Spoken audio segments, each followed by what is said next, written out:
Tired of your HTML files just sitting there, unviewed and unloved? Let's unleash their web potential and open them directly in Google Chrome. First, make sure you have Google Chrome installed on your computer. If not, head over to Google's website and download it. It's free and easy. Now, locate the HTML file you want to open. It might have a Chrome icon already, but if it doesn't, no worries, we'll get it open.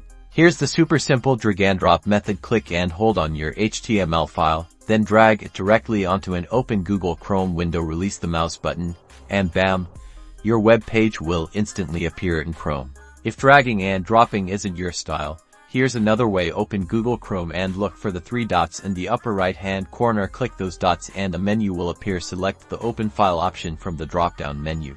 A File Explorer window will pop up. Navigate to the location of your HTML file, select it, and click Open. Chrome will then display your HTML file just like that. And that's it.